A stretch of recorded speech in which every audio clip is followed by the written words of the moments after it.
What? Where's the intro? No, there's just that random screaming. Like, I had a joke I was gonna say, and then all of a sudden there was that screaming. You're supposed to go right to the intro. I don't know why they were screaming. Legend has it that it was written by the Dark One. The Kinonomicon Ex Mortis. Roughly translated, Good movie. of the dead.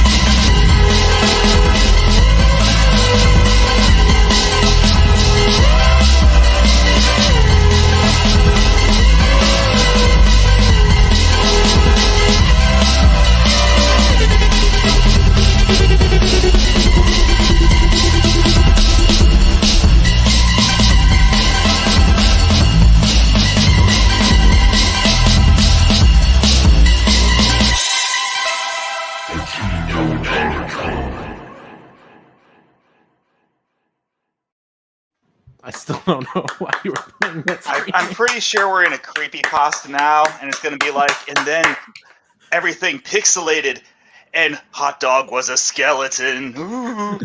And then all the Kinomicon's eyes were white and their mouths were open and bleeding. Man, I hate creepypasta so much. They're all so generic. You know, I think I told you this, Nasser. I bought a couple of books that were collections of creepypastas from Barnes & Noble because I was trying to look like, what's the difference between a creepypasta and just a short story? So how do I write a creepypasta? Because I was trying to figure out how to do that. And the takeaway after I got from reading 2 volumes of collected editions of creepypastas is that, it's just a short story, but with no spell check and improper grammar and punctuation. Okay, I got it. Cool, right. And I'm already doing that. They're always so stupid. It's like, I was at Walmart and there was a creepy guy. And then 2 days later, I discovered he followed us home. Oh, no, he's outside. Oh, no, he's inside. Oh, no, the police got here and nobody ever found him. I feel so unsafe.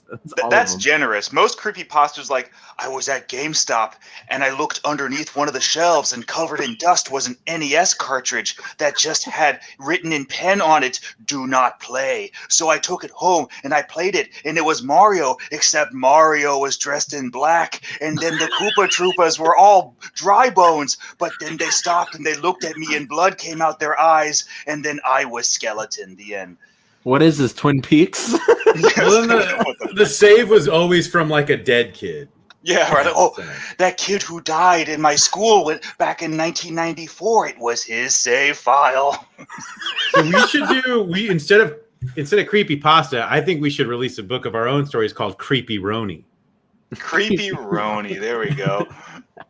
Oh man, I always thought about doing like either a book or just the actual like story on the creepypasta website. I always thought about doing one that was just me like parodying creepypastas and just putting all their dumb cliches in it because of how stupid it is and just to watch them eat it all up because I know they will. Like I've always tried to watch those channels that basically read them, like there's one called like Mr. Nightmare. It's so stupid. It's such an awful channel where he uploads like 5 Instagram horror stories. Just publish your first drafts without doing any spell check at all, and you've got a creepypasta.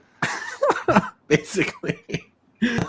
Eric says, don't know how they watched all 5 seasons of Bates Motel in time for the show. Yeah, you wish. We wish we were watching something that good. Oh, man. Hargrave heard those screams. Weenie, I still don't know what you were doing. I just thought you were going to cut right to the thing so you'd hear a very I had a joke. scream. No, I had a joke. Like last time. You were hypnotized. When we had the joke about Mark, I had one about you. Well, I saved myself. He knew you had a joke about him, so he was cutting you off. He saved himself. I was just so confused. Like, what are all these screams? I didn't want to cut away because I was like, "What is the intro?" I was curious what was going to happen at the end. Hot Dog was not expecting you to just stop what you were doing, Nasser, and stare at him. Like, well, suddenly I heard bloody murder. I just heard, ah! Mark, you got to read this one in your best Dale Cooper impression. Damn good coffee you got here in Twin Peaks. And damn good cherry pie. I have no idea what's going on. Or you can read that as David Lynch's character. How does he sound like again? That's some damn good coffee you got here in Twin Peaks. No, that's a bit more Don Knotts. I didn't get that right. Yeah, do a Don Knotts as David Lynch. It must be squeakier. That's some damn good coffee you got here in Twin Peaks. And some damn good cherry pie. Why is there so much cherry pie? This is a terrible vacation. We got quite a bit to talk about. I guess we could start with Bates Motel 1987, which somebody in the chat already confused about the show, which I really did like that show.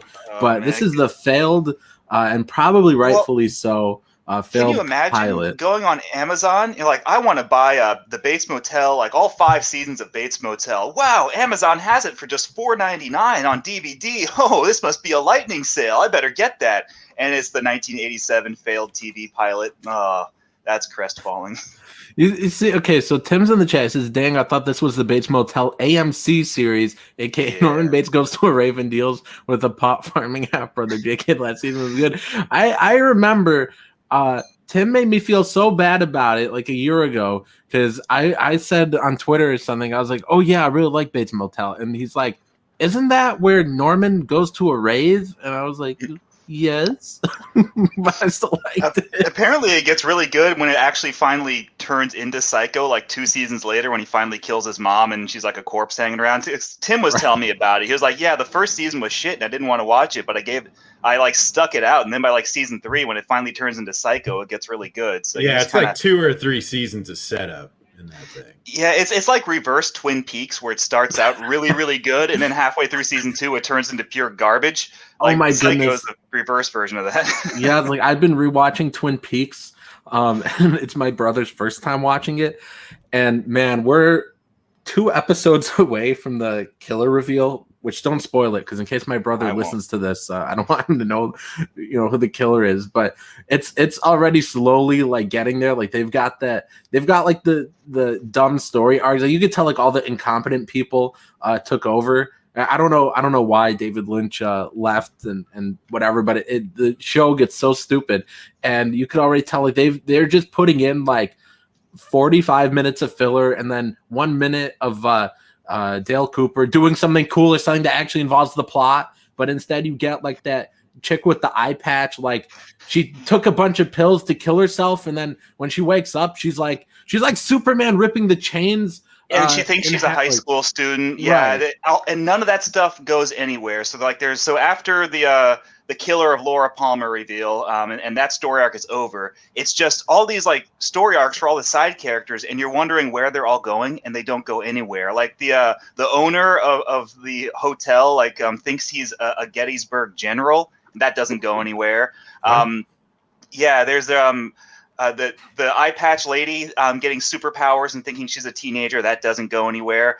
The young heartthrob guy gets entangled with like a young millionaire widow and like starts cheating on her like new husband. Like that goes nowhere. And there's another somebody one gets abducted by aliens, right? Oh yeah, the general gets abducted by aliens, but I think that actually does go somewhere because that ties into the black room at the end. But that just takes so long. Oh, the really bad one. It's the British guy who's like discounts Pierce Brosnan shows up, and there's like a because what's her name? The secretary is pregnant, and she doesn't know if it's Lucy. Oh yeah, yeah. If it's the deputy or if it's the Pierce Brosnan guy who's the father, and so they have like this whole big contest to see who gets to be the father. Throughout the season, it goes fucking nowhere. And they have like all these really good guest stars like David Warner and Tony Jay, and they don't do anything. They're just there for an episode or 2 and they leave. It's just so bad that's second half of season. And even David Lynch becomes a character for like 2 episodes, and he's the best thing about those episodes, and he's hardly in it. The whole time I'm watching it, I'm just screaming at the TV, please get behind the camera. What's funny is if you watch the Blu-ray set that I bought, they have a retrospective, and they have all these interviews with the cast, and they all talk really highly about the show until like the retrospective gets to the second half of season 2, and they all unanimously agree that it's shit. Like the actress who played the secretary, I can't remember her name. She's in a lot of stuff. She was in The Simpsons as Milhouse's girlfriend in that one episode. I don't know her real name. Yeah. But she even says like, yeah, like I actually stopped watching the show at that point and I was in it. Like there's a story arc about like saving endangered weasels that goes on for like 5 episodes. And like, okay, enough of this shit. Like I'm just going to take the paycheck and bounce. A bunch of losers with no ideas just got put in charge of that show. And it still pisses me off because I know I'm about to waste so much time. Hey, I thought we were talking about Bates Motel. I know, but I love Twin Peaks. Yeah.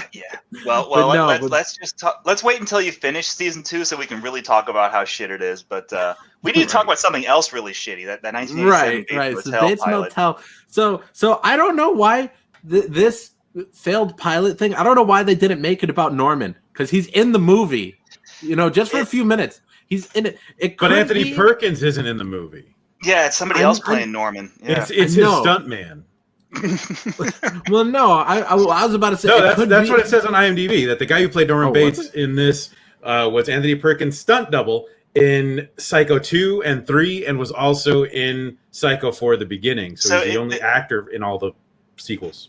So yeah, they found a guy who was a stuntman because he looked vaguely like Anthony Perkins, but not really. Right, but it's like okay, this is Bates Motel, so let's just kill off Norman Bates.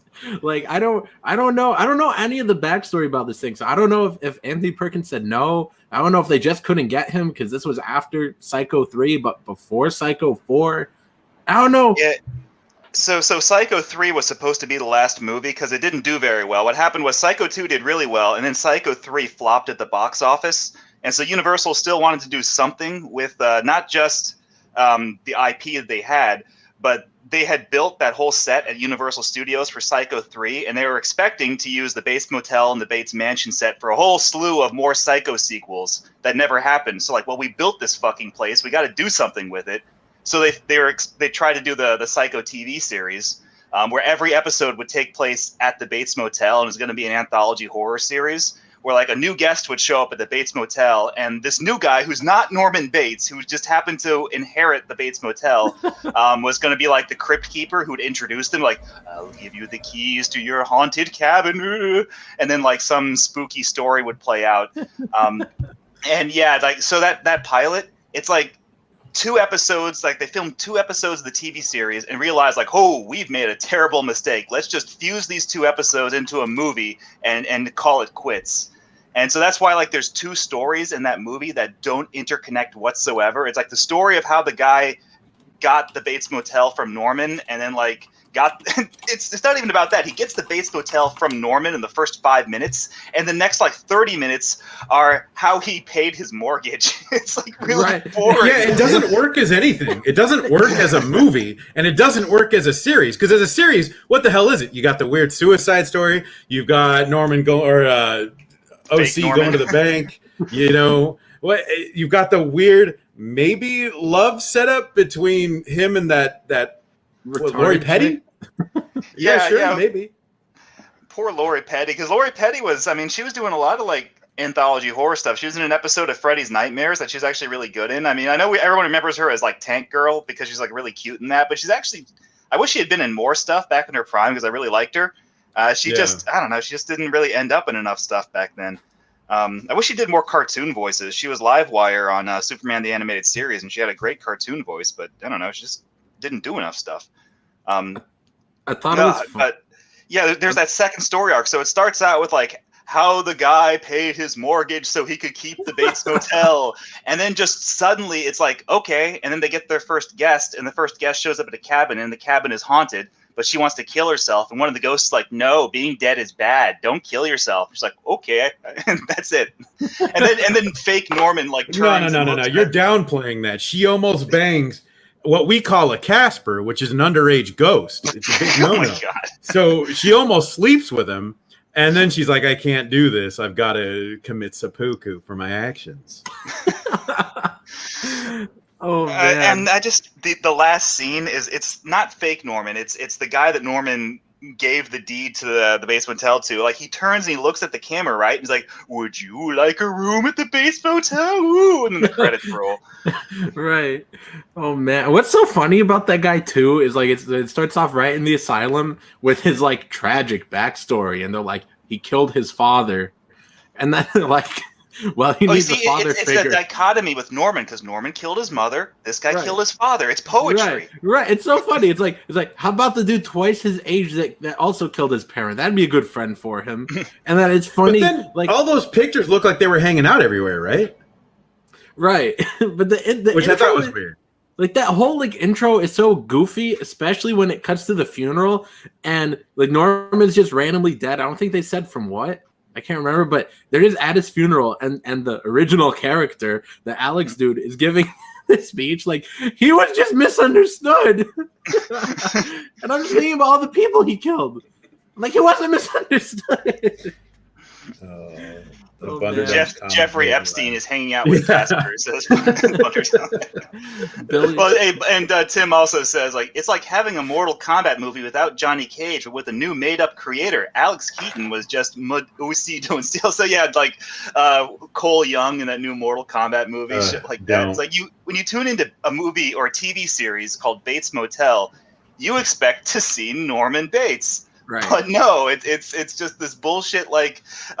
Discount Tales from the Crypt with a guy who owns the Bates Motel who isn't Norman Bates. Like, who the fuck would want to watch that? What were they thinking? But the thing is, that can almost work. Like Eric says here in the comments about the Bates Motel being a backdrop for weirdness. The problem with this, though, is that the focus is on the new character and not so much on the hotel itself. You know, it could have been Norman Bates. If they would have to recast him anyway, so the audience would just have to get used to it being a different actor playing Norman. But it could have been Norman. There's no reason why it wasn't. He's just been young Norman from like before the first movie, right? I mean, yeah, it could have all taken place like during like Norman's rampage, like Psycho 4. You know, it's like young Norman killing people before he gets arrested. You know, before the events of Psycho 1 take place. Then it would just be the AMC Psycho TV series, actually, come to think of it. But it almost could have worked. Even it's like the Bates Motel pilot is like Freddy's Nightmares done even worse. Because at least Freddy's Nightmares had Freddy Krueger for the opening and ending sequences. You know, even if the actual stories were unrelated to Freddy, at least it had him in the opening sequences. Like this was just like nobody would want to watch this. Did they say how Norman dies? Did they say it was AIDS in that movie? I don't think they say how. He's just like randomly dead all of a sudden, and they're reading his will, and they're reading it like, "I, Norman Bates, being of sound mind." Sound mind, yeah, right.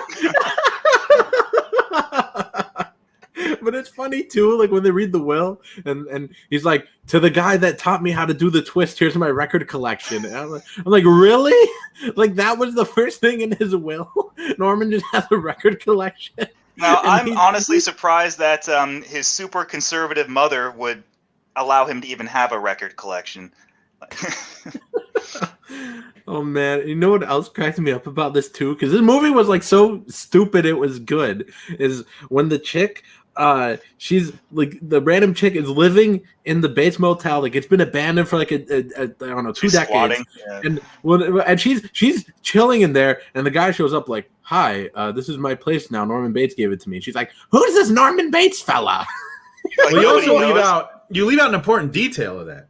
And that she's chilling in a chicken costume. Oh yeah, the chicken costume. Which is your Lori weird. Petty impression, by the way, sounds more like Marge Simpson than Lori Petty. Norman, don't do that. That's not Yoda. Yeah, right. Miss Piggy. No, so the first like 45 minutes of that movie / pilot, the plot is that like Cole Young, the OC, and OC Do Not Steal character, and Lori Petty are trying to get the Bates Motel like up and running again, but they keep seeing, dead bodies in the window. Ooh, and it turns out that it's like this Snidely Whiplash dude from the bank who wants to, like, this is prime real estate. I'm going to scare them away from the Bates Motel and it'll all be mine. So they have to foreclose on the farm. Like this melodrama that's so cheesy and bad. It's funny when he says that too, because he's like, because the dude goes there for a loan or something, goes to the bank, and the dude's like, "Yes, that's prime real estate you got there." And then not even like 15 minutes later, like the OC character, he's telling the chick, he's like, 47 cars driven by, and not even one of them stopped. And I was just like, yes, this is prime real estate. The whole plot of Psycho is that it's not prime real Yeah. estate. That they built a highway to bypass all this garbage. Right. Tim says like how Norman died. Norman died on the way back to his home planet. I have to go now. My planet needs me. Man. My mother needs me. Speaking of mother, you know what's so funny is at the end of Psycho, right? Like they catch Norman and his mom's body's just there in that chair. And then in this, they find the body later where they're just like digging up the front lawn. It's like, how did it get there? Seriously, how did it get there? Like he just had time, like before going to jail. He's like, hold up, can I just bury her body real quick in the front lawn? It'll take 5 minutes. Do we need a zoning permit to just bury a body in the front lawn? Nah, it'll be fine. This is prime real estate. You can do whatever you want.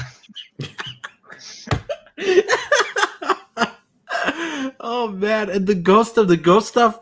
Oh my goodness, I couldn't believe it. It was so trash. Like these ghosts just come back and they're like, we decided to have a 50s party night, and then the lady, she's out of some lady in her like 40s or something, tells this guy that's like 18, she's like, oh no, you got your whole life ahead of you, and then she gives him advice and goes back to her room to kill herself when she could just. He was 17.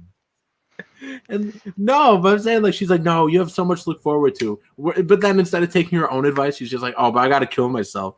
But then all the ghosts, all the kids show up in the room like, we are people that died, but not here. We just died in general. We killed ourselves, and it stinks. So that's the line. The line they say is, trust us, it stinks. And they don't say what is bad about it. Partying. What the fuck? Right. Yeah, right. Like is it that bad? Like did you notice the one kid was Jason Batesman?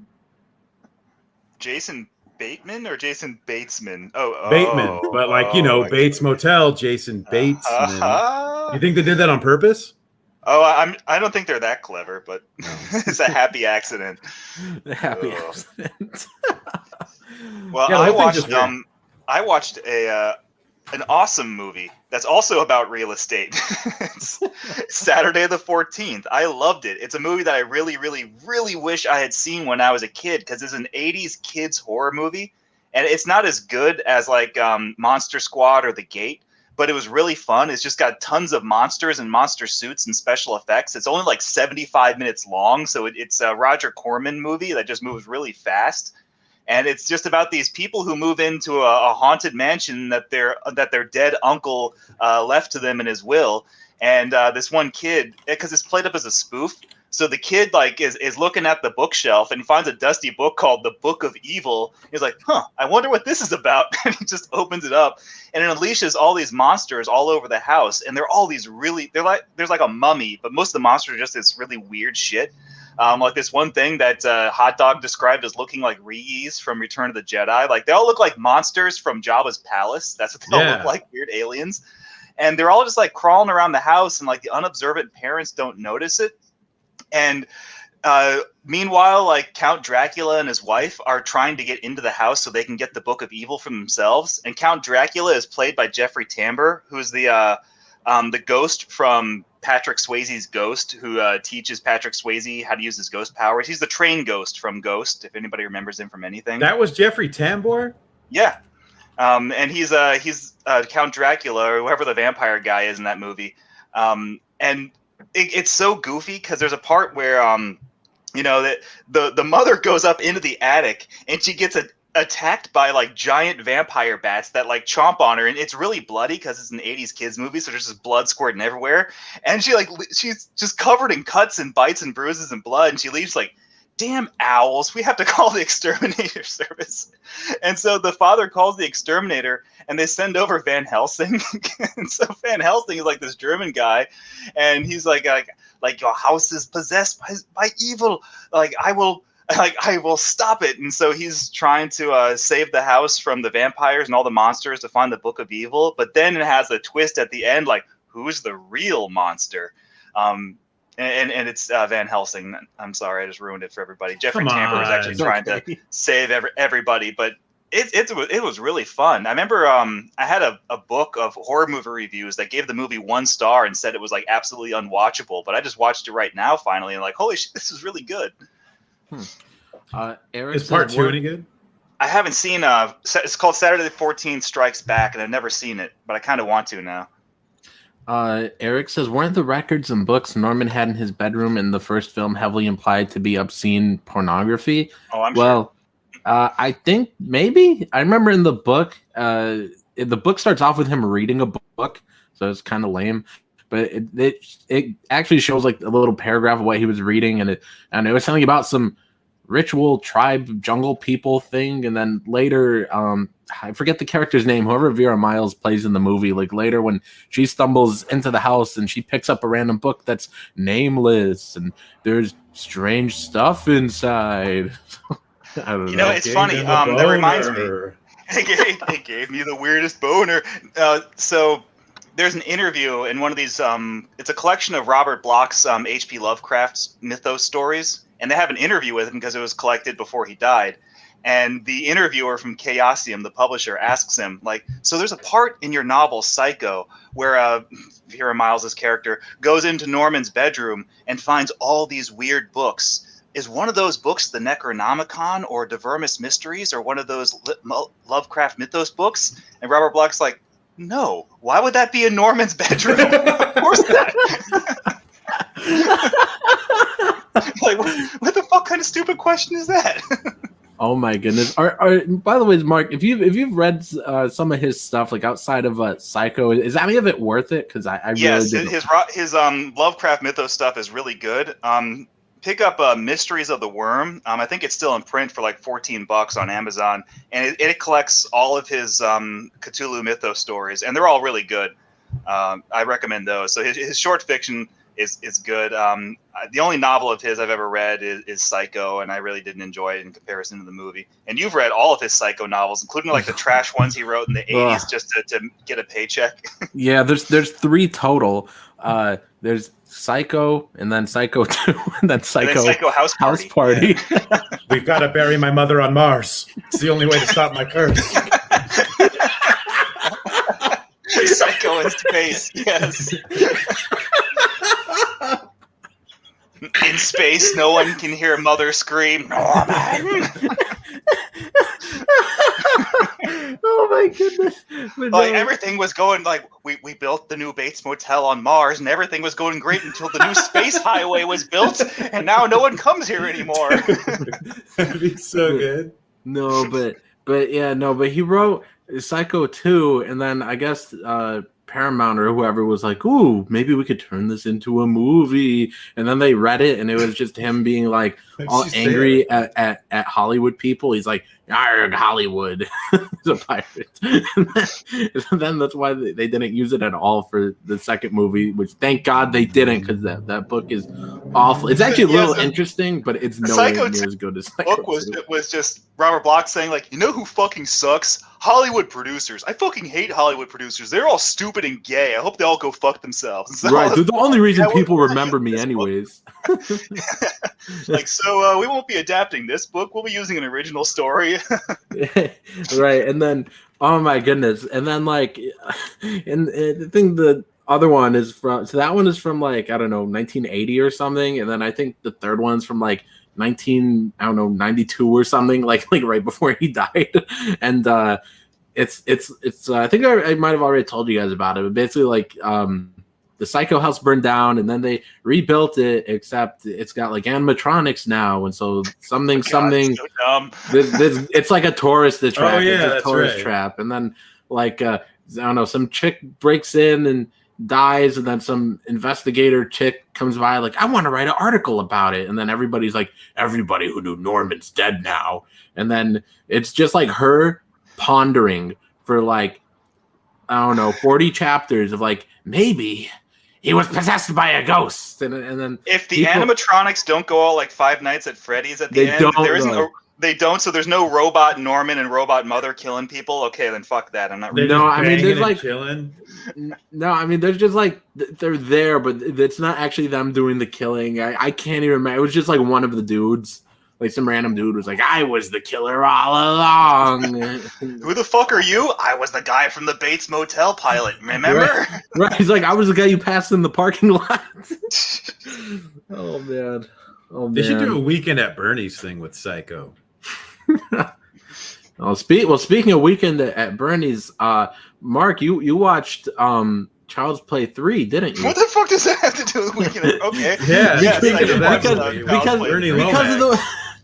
because Chucky's dead, and they find the dumbest way to bring him back, which is like the factory at the end of 2, where he like explodes and he's dead, and they were like, oh no, it made a lot of money, we need another one. So they like take the parts of him that exploded, and they put it. They melt it down and put it with the rest. Yeah, they're like, waste not, what not. We better take this pile of like plastic and just boil it down and make a new one. Like, right. And instead of making like a whole army of Chuckies, it just makes one Chucky somehow. But that's okay, I guess.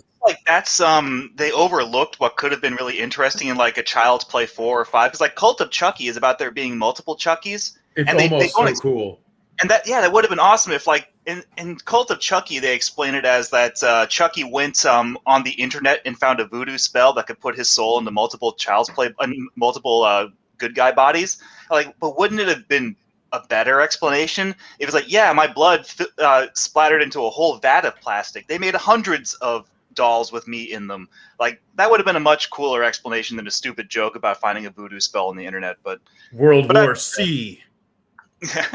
That's Child's Play 3 is like, I don't know.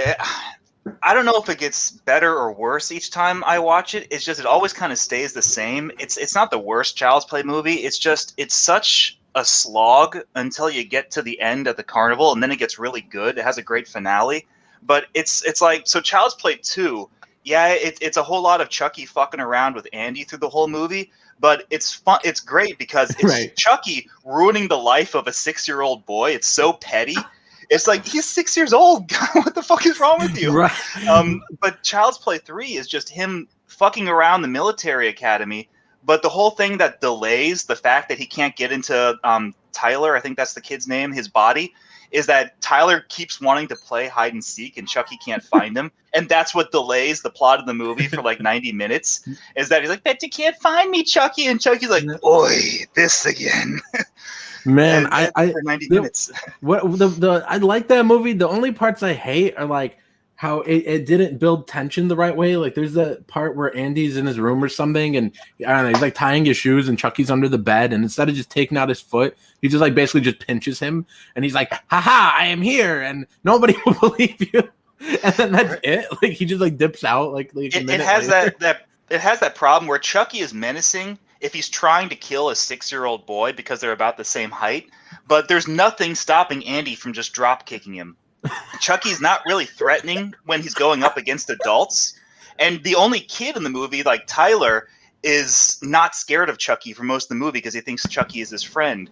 So yeah, you're right. There's no tension in that movie because the whole time he's at a military academy full of a bunch of like chads and meatheads who could just like stomp on him, who shouldn't be afraid of him, who aren't afraid of him. Like when he first when he reveals himself at the end of the movie to all the military academy people, like the one like jock guy who was bullying Andy throughout the whole movie, when he sees Chucky, he's not scared. He's like, well, fuck me sideways. That's a talking doll.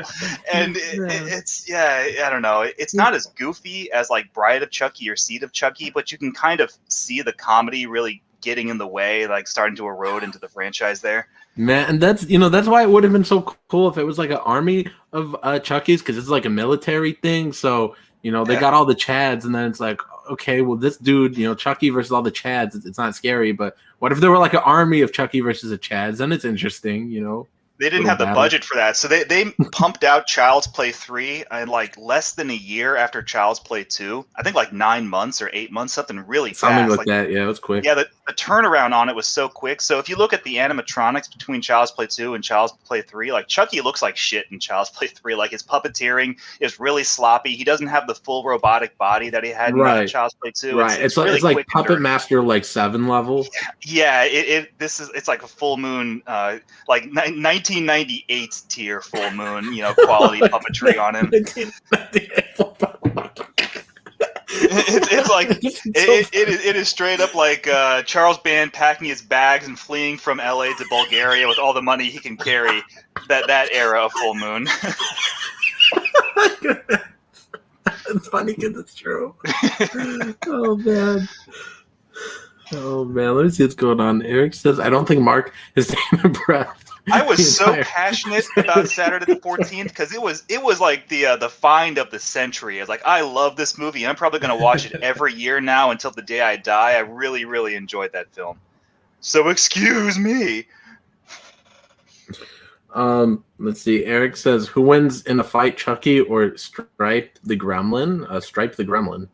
Stripe, easy. Yeah. Right. Well, how much prep time does Chucky have? Prep time. I mean, let's be real. Is Chucky even a very good serial killer? His body count's lower. I mean, he spends 3 movies trying to kill a 6-year-old. He can't pull it off. I don't know. But don't they go into his past as a serial killer in what is it? Oh, Chucky. They do. But they completely ruin him in that. That's what I hate about that movie. Yeah, because the whole backstory is I'm trying to remember it correctly because I know I ranted about this before, but it's been so long since I've seen it. Like they make him some like lovey-dovey dude that's I killed for you or something dumb like that. And it really doesn't make any sense because at the same time, wasn't he supposed to be dating Jennifer Tilly's character? So but he was also like, oh, go on. He was also obsessed with this other woman who he stabbed in the stomach, and that's why her daughter was handicapped. It's like, so I guess he was cheating on God damn it, Tiffany at the same time, but Tiffany's still in love with him. It's like, what? And I don't know. Like he was like obsessed with the chick, and he's like, if I can't be with you, nobody can. So he stabs her in the stomach, and it's just so like not believable because this dude, he's not a lovey-dovey dude. He's just a scumbag going around like killing people. You've never seen that side of him. He's different when he's around just me. You sound like one of those fans who's trying to defend the Harley Quinn Joker relationship. Like you just don't understand him. Joker. Right, or like in Bates Motel at the funeral when OC was like, Norman was misunderstood. You know, like just going into Child's Play, the whole franchise and its continuity, it's like it has better continuity than most franchises because what's his name? Dan Brad Dourif? Something. Not Brad Dourif. It's Don Mancini wrote. He's written every single movie in the entire franchise, so it has stronger continuity than say like Halloween or Friday the 13th. But it also like that kind of sets it up so when it does fuck up its continuity, you really notice it. Yeah. Because otherwise it's so good. And like Curse of Chucky it starts out feeling like a reboot, and then at the very end when she pulls like the makeup off the Chucky doll and sees the scars, and you realize, no wait, it's not a reboot. It actually is connected to the other movies. It was such a rad reveal because so many people were complaining about his look. I remember when they first showed it, everyone's like, this looks like shit, blah, blah, blah, blah, blah. And then when they did, I was like, oh my God, that's brilliant. Yeah, and then Tiffany shows up, and you find out she's the one who mailed the Chucky doll to him. Like, oh, so it is connected to all those other movies. But wait, what was that bullshit with him being obsessed with the mother? But Tiffany's there. That doesn't connect. It's weird. Tim says in the Child's Play remake, it's an AI and not the soul of Charles Lee Ray. Right? In the Child's Play remake is literally that scene from Treehouse of Horror, Treehouse of Horror Simpsons, where the evil Krusty doll has that switch on the back that says good, evil. And that's literally the plot twist in the Child's Play remake, is that some Vietnamese like slave labor worker got pissed off, so he changed the switch from good to evil in the good guy doll and then jumped off a building. So that's right. it. He's like, I cannot live with myself. And it's funny too, because like the thing he does is like it's labeled like on the thing, whatever programming it. It's like labeled like something like real goofy. Like I'm trying to remember what it says, but it's like something about the ability to tell right from wrong. Do not access sicko mode. Accessing sicko mode. Right. Sponsored by Monster Energy drinks. Like for some reason they have to program it specifically with like do not kill, and he's like, oh no, I didn't tell it don't kill. Now it'll kill. Like I meant don't not kill. Yeah, this is like the plot of Small Soldiers, basically. That's what it's like. What's a toy company doing with some sort of military grade AI for like a super killer, like robot? Like somehow that's a toy instead of like a fucking Terminator endoskeleton. What's going on? But I actually did really like the movie, especially with. Oh, go on. No, I was just saying that I was agreeing with you. Oh yeah, especially with after it starts to kill and stuff, and it's doing worse and worse things, and Andy's just like, oh no, what am I gonna do now? And then it just does something worse. Maybe I should call the police. Nah, I might get in trouble. Right. What are you gonna do? Call the cops and say my doll's alive? What are you gonna do? Step on the doll because it's only like 2 feet tall and you could kick its ass? Nah. It was an expensive gift from his mom. Oh man, I don't think we talked about anything Weenie watched yet. So Weenie, what have you been watching, hot dog? I watched The Conjuring 3. I don't know if I like it as much as Part 2, which means not very much. Part 2 was just a really loud. You know that horror movie trope where you're just loud and screaming the whole time? The movie is? Oh, you mean like Sinister? Yeah. Yeah, that's how Conjuring 2 was. And this wasn't as loud. The beginning is rad, and then after that it's just garbage. So it's just people running and screaming the whole time, but not in a good way? Yeah, pretty much. You know, Conjuring movies, like the main Conjuring movies, there's always like 2 components to them. The plot that matters, and then the obvious spin-off character. Like Conjuring 1 had like the bullshit with Annabelle, and then it had the actual plot. Conjuring 2 had the bullshit with, was it the nun or the tall man? I don't know. I didn't watch Part 2. Part 2 has what's his name? The creaky man or something? It's some British creaky man. The guy, Mr. Crinklesworth, governor. Mr. Crinklesworth. Isn't that a Primus song? I don't know. No, Conjuring 2, The Crooked Man. Thank you, Eric. Yeah, so it had like The Crooked Man, and then it had the actual plot. And then Conjuring 3 has The Nun, which is going to get its own spin-off, and then it has the actual plot. The Nun already had a spin-off. Yeah, she already had her own one. So The Crooked Man, has he had a spin-off yet? Not yet. Soon. He should. He looks But he's not even in the movie, technically, anyway. Spoiler alert. Spoiler alert after you say it. Anyways, it sucked. A good movie I watched was Witching and Bitching from Alex de la Iglesias. I picked that up from Diabolic because they said it was limited.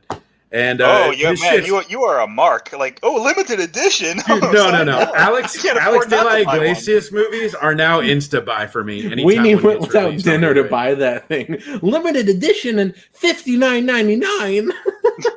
I like his movies. So what year was this? How old is Witching and Bitching? 2013. Okay, so it's a newish movie. And it's in Spanish, so it's subtitled for any Baka Gaijins who don't like to read. Avoid at all costs. You said that SpongeBob is a plot point in this movie? Yeah, I think I showed you a picture, but they're like doing a reading of like these people who are going to be players in this fortune. And then the one witch is like a yellow sponge, and the other is just like, what? Really? Mark's like, 2013, I don't watch anything after 1995. It opens with these bank robbers in different disguises, and one of them's in a SpongeBob outfit. And as these guys are robbing this place, the cops run to stop it, but then SpongeBob rolls up, and the cops start trying to beat him up, but he's in this big SpongeBob outfit, so they can't hurt him. And then the SpongeBob pulls out a submachine gun and just starts firing at the cops. So is this part of like the Rec universe? Because Rec 3 also had like a discount SpongeBob whose name was like, I'm Round Bob Sponge Trousers or something. It's not part of that at all, but it's also another Spanish horror movie. But that director's just killer, man. He's probably I can't believe I slept on him for so long because I've loved everything I've seen of his stuff so far. Right. That's how I feel about you and David Lynch, Weenie. I will never. I'm just gonna not watch Lynch just to spite you now. Come on, man. I want you to watch Mulholland Drive. I want you to do a video about it. On Mulholland Drive? Yes. How about I watch Jumanji? We just split the difference. Yeah, that's like the same thing. No, come on. No, how about you split the difference? You watch that Jumanji sequel nobody remembers, Zathura. There's Jumanji in space. Come on, what could go wrong? I do like outer space. I'm still laughing about what you said, Weenie, when you're like, we have to bury my mother apart. Oh, my goodness. Like what the fuck else did I watch? I watched I watched some weeb shit. So I watched The Curse of Kazuo Umezu, which you can watch on YouTube, the fan sub version for free, and actually I really liked it. You guys aren't going to want to. It's going to be like Saturday the 14th. I'm going to talk about it breathlessly for 5 minutes, and then you're going to change the subject because none of you have seen it. Go ahead. Fill in these last 15 minutes. Okay, so Kazuo Umezu is a Japanese mangaka, and he's one of the most famous of the horror genre in manga. He's the mentor of Junji Ito, but he had like it's kind of like Bates Motel, where they did 2 episodes of an anthology horror series and decided like this isn't working. Let's just fuse them together and call it a movie and release it straight to video. So it's a straight to video like horror anthology that has 2 stories in it. And the first one's like really rad. It's this girl who thinks that there's a new girl in school, and she thinks that she's a vampire because every time the girl wakes up, she has like one like hole like in her neck, like where like, you know, an Adam's apple would be, like in the center of her neck. And she's like, the girl must be a vampire. Then it pulls a creepy pasta at the end, like, oh no, I was vampire. And but she's not like a normal vampire with fangs. Like her head, like her neck, just like arcs backward at like a right angle, and then just like that pinhole like opens up into this giant toothy mouth, and then she just like bites chunks out of people. It's like it's really fucking like, you know, super violent. And the second story is another one where it has like a shitty twist, where these girls, these 4 girls, decide to go and explore a haunted mansion, and then they're like on like the second floor, in like the little kids' room, and they see like a dark figure with dark hair, and the dark figure turns around and has like a mottled face, and every time it gets like within like proximity to breathe on them, they fall apart. Like their arms fall off and their legs fall off and their head falls off, and then like blood splurts everywhere. And so the last girl is trying to get away, and she falls downstairs and falls unconscious, and then she wakes up in her bed like, it was all a dream. And then she goes to school, and all of her friends have like scars on their arms and around their neck and around like their legs, like where their limbs and head fell off. And like, what's going on? Why do they have these scars? The answers are back in the house. Let's go. So they go back to the house, and then they see the ghost again, and they all fall apart. And then the girl realizes, oh no, I was ghost all along. And then then her head explodes, and that's the end of the fucking movie. It's like, what? But it's just like really low rent, really trashy, really bad animation, like straight out of 1989. It was just really enjoyable. I liked it. Sounds like a blast. Bullet says there is a Zathura game for Xbox and PS2. If it doesn't suck you into the game, so you play it like firsthand for survival, then it doesn't count as a Jumanji game. This isn't as advertised. Oh man, should we just talk about Twin Peaks for the last 20 minutes, or did you watch anything else, you guys? Well, I also watched Hidden with Kyle MacLachlan from Twin Peaks. Oh, I've never seen it. Say anything about Favorite Beefcake. I'm surprised you haven't seen it, Mark. I mean, I don't think I've seen anything with Kyle MacLachlan besides Twin Peaks, to be honest. You might actually like this. So it's about a slug that goes into people's bodies and makes them commit crimes, and the slug has a phallic look, so it's similar to that hentai you like so much. Oh, and, boy, it sign caused me up. him to be terrible. And then Kyle MacLachlan, America's sweetheart Kyle MacLachlan, is the good guy version of that. Of like he's like a cutie, what do you say? Kawaii slug, and he's like trying to stop this intergalactic varmint. Can I crawl up your butt, Kyle Senpai? Oh, but it's pretty good. Man. 80s action, some cool stunt effects, some cool visual effects. And is it available from Vinegar Syndrome? It's available from Warner Archive. RIP. Ooh, I gotta get it. Yeah, RIP. Oh boy, a burned DVD-R, my favorite. Ooh, right, yummy. Oh, Mark, you still have to see Blue Velvet. I still have to see Mulholland Drive. I haven't seen most of David Lynch's stuff outside of like. You don't have to ever watch these. Killing me. I saw Lost Highway and was like, this is a lot of bullshit. I don't want to watch. That's the only one I didn't love so far. I appreciate that you like good movies, but I have so many shitty movies to watch. Right? I've got my Vinegar Syndrome order from their halfway to Black Friday sale that's going to be coming in, so I'm going to have to like dig my way out through a whole pile of shit. I'm sorry. I'm not going to have time for good movies for a while. Oh, on that topic, Hot Dog, we both watched All American Murder with Christopher Walken. You watched it, right? Yeah, and it was bad. It was really bad. You didn't like any of it? You didn't? I laughed like every 15 minutes because the dialogue is so ridiculous. Okay, it was funny. I mean, when I say it was bad, I guess it was an endearing sort of bad. But yes, we've been talking about Twin Peaks a lot tonight, and All American Murder is like if Twin Peaks wanted to be like a 90-minute comedy where Laura Palmer turned out to be her own murderer at the end. That's the twist. because it has like all the plot points are taken right from Twin Peaks. Like, ooh, we have all these red herrings. Which one's the murderer? Oh, each one like keeps winding up dead. Who's the murderer? Oh, murderer is murderer. It's just it's so senseless. It's so the plot is that this one like ne'er-do-well kid goes to college, meets like discount Laura Palmer, the perfect girl, but she gets set on fire. Oh no. He's the only person who was around when she got set on fire. So Detective Christopher Walken thinks that he's the murderer. Great. He is great. He's so funny, but he only really shows up at the beginning and the end, and maybe like one scene in the middle. It's clear they only had like Christopher Walken on set for like a day, so they just had to like get as much footage of him as they could. But the whole thing is that Christopher Walken's like, I know that he did it, but the only way for me to prove that he did it is to let him go and see if he kills more people. And so this guy keeps showing up, tracking down the red herrings from earlier in the movie because he's like, I'm sure this guy did it. But every time he gets to the red herring, the killer has already killed them. And so Christopher Walken and the cops keep like kicking the door in and finding the suspect standing over the dead body. And the guy's like, I didn't do it, I swear. And Christopher Walken's like, I still think that you did it, but I promised you 24 hours to prove your innocence, and you've still got 15 hours to go. So I'm going to let you go. And then like 15 minutes later, the same thing happens. The kid turns up like standing over a dead body, and Christopher Walken bursts in and is like, 6 hours left, kid. You better get going. It's like, what? If you think you killed him, why do you keep letting him go to kill more people? What's funny is that Psycho 2, before Anthony Perkins decided to actually come back, he turned it down the first time he was offered. They were going to get Christopher Walken to be Norman.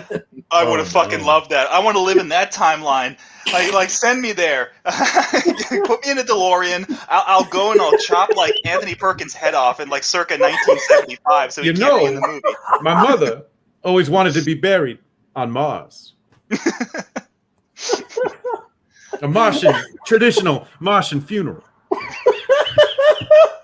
You know, a boy's best friend is his mother. And that's why we're going to space. And you can't stop us. That's so wild.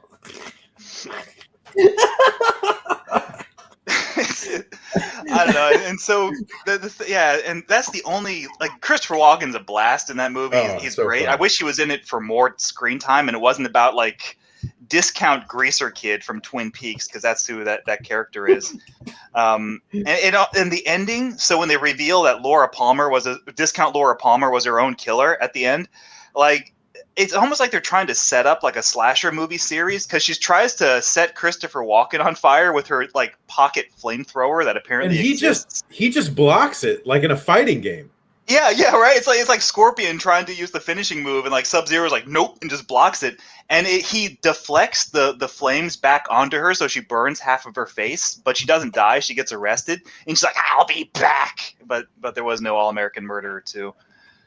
Unfortunately. I wanted to see like her become like the killer and like a whole like slew of these sequels, and there'd be like, they got Christopher Walken in the first All-American Murder, but they wouldn't be able to get him back in part 2, so they'd have to get like some like really shitty character actor for cheap to play like discount Christopher Walken. Like if they got the guy from Batman Returns who played Christopher Walken's son, who's just the guy doing the Christopher Walken impression, like get him to replace Christopher Walken in that movie. Oh man. But anyways, it's a good movie. I highly recommend. It's quality. So here's what the one thing that did actually disappoint me about that movie was the back of the slipcase from Vinegar Syndrome. It has the one dude who gets killed on like his weightlifting machine. So, and he got like cut in half, so he's like dangling there on the wires of the weightlifting machine with all of his guts spilling out from his like cut torso. I'm like, oh shit, I can't wait to see how that looks in the movie. And the movie cuts it out completely. You only ever see him from the waist up. You don't see all the gore. But he gets a grenade in the pants. Yeah, that's right. So they blow up like the lower half of his body with a grenade. So that's the cool thing about the movie is that it's like a thriller suspense film, but all the kills are like straight up like 80s slasher, like over the top stuff. So, but they cut out most of the gore. It's really disappointing. Did you watch the special features? No, I did not. Because they talk about originally it was going to be Ken Russell directing, and then they had potentially Jeff Goldblum and Don Johnson in it. Oh wow! And then Jennifer Aniston had tried out to be the love interest in it, but she was like, like I could be an all-American murderer, but this leprechaun thing is really enticing. I'd rather go do that. I think that's going to change the game. No one's ever thought of a killer leprechaun or whatever. This is just the boost my career needs. Imagine it.